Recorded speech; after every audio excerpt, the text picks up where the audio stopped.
Hello, listeners of Heart and Soul Gospel Ministry. This is Joseph, the host of Wake Up Call. Here's John chapter 18, verses 38 through 40. Pilate said to him, "What is truth?" After he had said this, he went back outside to the Jews and told them, "I find no guilt in him, but you have a custom that I should release one man for you at the Passover.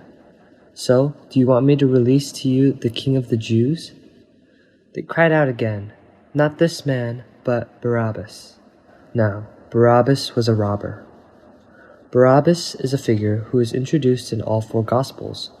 He's known to us as the person who was released instead of Jesus.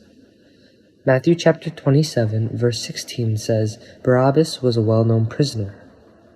Matthew chapter 15, verse 7 describes him in more detail. A man called Barabbas was in prison with the insurrectionists who committed murder in the uprising. Also, Luke chapter 23, verse 19 gives a similar description as Matthew. Barabbas has been thrown into prison for an insurrection in the city and for murder. To summarize, Barabbas plotted insurrection and committed murder in the uprising. He was a well-known person who also committed robbery. There are some scholars who speculate that Barabbas was a member of the Zealots who went against the Roman military force. It seems that the assumption was made because of the expression that he had led an uprising. It's because the term insurrection means people causing uprising due to dissatisfaction with the political power. Some scholars even say that Barabbas was a righteous outlaw who would rob from the wealthy and the Romans and share the spoils with the people. However, if we recognize our thoughts based on the Bible, it seems difficult to view Barabbas as a zealot or a righteous outlaw. First, the Greek translation of the word insurrection is stasis, and it means conflict, riot, commotion, and fight. It is used about 9 times in the New Testament, and only when referring to Barabbas, it is translated as uprising 3 times. The other 6 instances are translated as dispute, conflict, uproar, and even standing.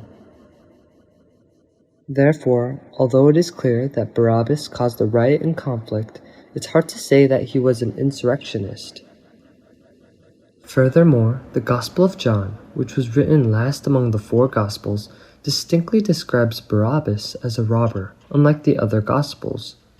So it would be more correct to say that Barabbas was more of a murderer and robber who caused the commotion in Jerusalem than a leader of an insurrection. Barabbas was considered an undesirable person by the people living in Jerusalem. It's because he caused them harm. This is precisely why Governor Pilate asked the people during the Passover festival if they wanted him to pardon Jesus or Barabbas. Why did Pilate ask this question? Pilate couldn't find any fault in Jesus, whom the Jews captured to be killed.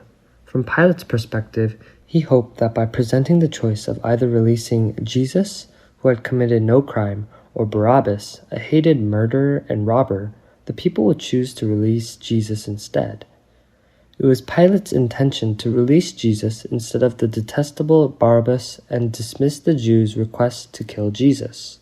No matter how much Jesus may not have appealed to them, he would still be better than Barabbas, the murderer and robber. For this reason, Barabbas cannot be considered the leader of an insurrection or a righteous outlaw. If he were truly the leader of a rebellion, like a freedom fighter, the Jewish people would have respected him. Pilate's choice would not have made sense if Barabbas was seen that way. Because Pilate's intention was to set Jesus free by comparison. It would be natural for people to think, if that infamous murderer Barabbas is released again, who knows what kind of trouble he'll stir up in the town. Our family might end up suffering because of him. Even if I'm not too fond of Jesus, at least he doesn't cause harm. It's better for him to be released than Barabbas. This kind of reasoning is far more natural and fitting to the context. However, the Jewish crowd made a choice completely contrary to Pilate's expectations. They asked him to release the murderer, robber Barabbas, and kill Jesus. Here is Luke chapter 23, verse 18. But the whole crowd shouted, "Away with this man! Release Barabbas to us." The name Barabbas comes from the Aramaic bar, meaning son, and Abba, meaning father, so his name literally means son of the father. Barabbas symbolizes all the people born as descendants of Adam, who was first human. He had accomplices who committed robbery with him. Originally, he was supposed to be crucified with them on the Passover day. However, because of the sudden arrest of this man called Jesus, Barabbas was released.